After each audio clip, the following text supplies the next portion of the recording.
અંકલેશ્વરના રામકુંડ તીર્થધામ ખાતે રામકુંડના મહંત ગંગાદાસજી બાપુ દ્વારા સુનિતા વિલિયમ્સ અને વિલમોર પૃથ્વી ઉપર હેમખેમ પાછા ફરે તે માટે રામધૂનનું આયોજન કરવામાં આવ્યું હતું।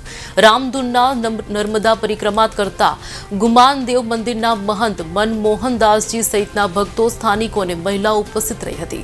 સુનિતા વિલિયમ્સ અને વિલમોર 19 માર્ચે પૃથ્વી પર લેન્ડ કરવાના છે, ત્યારે તેઓની હેમખેમ ઘર વાપસી કરે તે માટે રામધૂનની સાથે ભગવાનને પ્રાર્થના કરવામાં આવી હતી।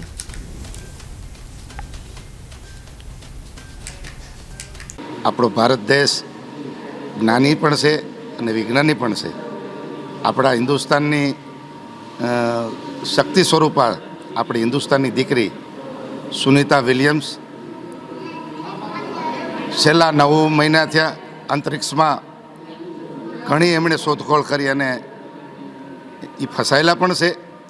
એમને લેવા માટે અન્ય માણસો પણ ગયા છે। અમે રામકુંડ તીર્થ અમારે ગુમાનદેવ પીઠાધીશ્વર પૂજ્ય મનમોહનદાસ બાપુ અને સંતો વતી, ભક્તો વતી અમે ખૂબ પ્રાર્થના પણ કરી, રામધૂન કરી કે ભગવાન એમને આ ધરતી ઉપર સહી સલામત પાછા આવે એવી ભગવાનને પ્રાર્થના કરી છે। આપના દેશની દીકરી જે હાલમાં સુનિતા વિલિયમ્સ અવકાશયાન પર 9 મહિનાથી ફસાયા છે, જેને લેવા માટે વૈજ્ઞાનિકો યાન લઈને ત્યાં ગયા છે।